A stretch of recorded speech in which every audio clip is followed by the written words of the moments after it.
بسم اللہ الرحمن الرحیم۔ نبی صلی اللہ علیہ وسلم نے فرمایا، اللہ تعالیٰ فرماتا ہے، میرے ذکر کے لیے وقت نکالو، میں تمہارے کام میں برکت عطا کروں گا، ورنہ دنیاوی کاموں کی کثرت تم پر اس قدر مسلط کر دوں گا کہ تمہیں فرصت ہی نہ ہوگی اور سکون سے محروم رہو گے۔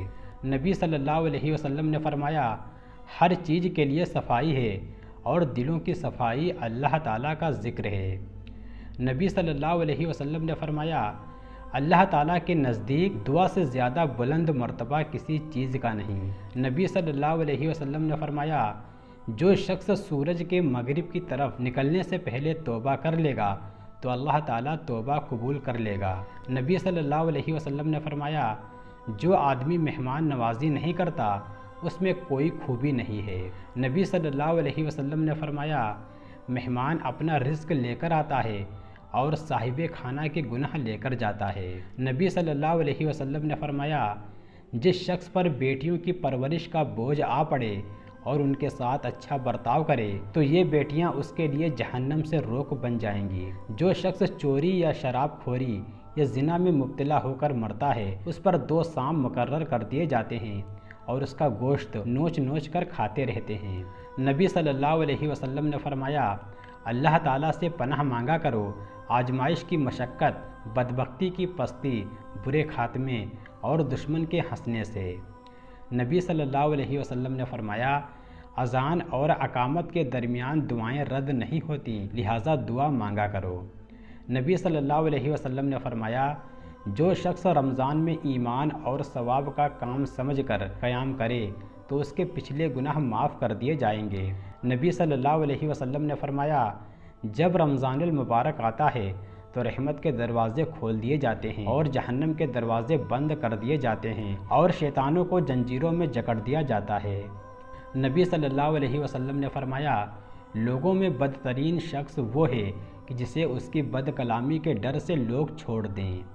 نبی صلی اللہ علیہ وسلم نے فرمایا، جس نے حلال روزی کھائی اور سنت کے مطابق عمل کیا اور لوگ اس کے ظلم سے محفوظ رہے تو وہ جنت میں داخل ہوگا۔ نبی صلی اللہ علیہ وسلم نے فرمایا، جس نے کسی مسلمان کی پردہ پوشی کی اللہ تعالیٰ قیامت کے دن اس کی پردہ پوشی کرے گا۔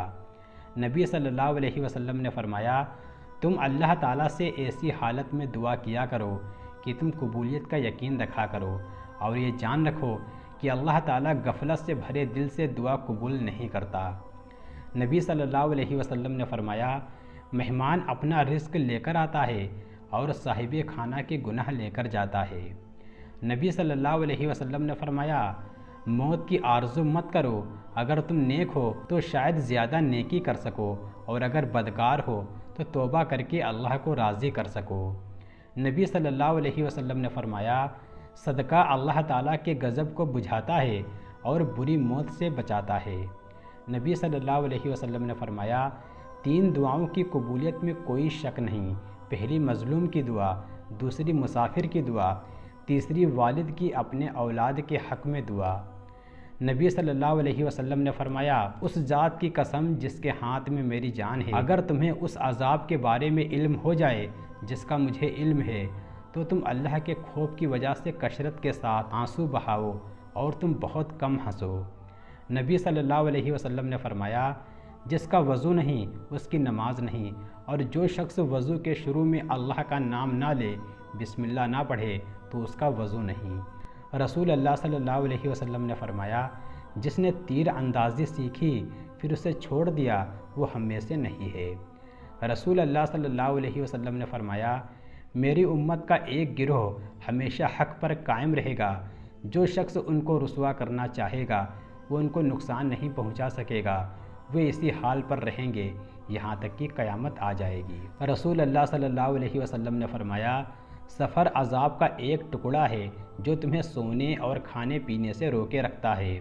جب تم میں سے کسی شخص کا کام پورا ہو جائے تو وہ اپنے گھر آنے میں جلدی کرے، یعنی بنا وجہ سفر میں نہ رہے۔ حضرت ابن عباس رضی اللہ تعالیٰ عنہ سے روایت ہے کہ نبی صلی اللہ علیہ وسلم نے تمام کچلیوں والے درندے جیسے شیر، چیتا، بھیڑیا وغیرہ اور ناخنوں والے پرندے جیسے چیل، کوا، باز وغیرہ کو کھانے سے منع فرمایا ہے۔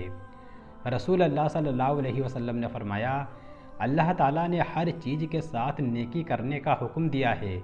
جب تم کسی کو قتل کرو تو اچھی طریقے سے قتل کرو، اور جب تم ذبح کرو تو اچھی طریقے سے ذبح کرو۔ تم میں سے ہر شخص کو چاہیے کہ وہ چھری تیز کرے اور اپنے ذبح کیے جانے والے جانور کو آرام پہنچائے۔ حضرت جابر بن عبداللہ رضی اللہ تعالیٰ عنہ سے روایت ہے کہ رسول اللہ صلی اللہ علیہ وسلم نے جانوروں میں سے کسی بھی جانور کو باندھ کر نشانہ مارنے سے منع فرمایا ہے۔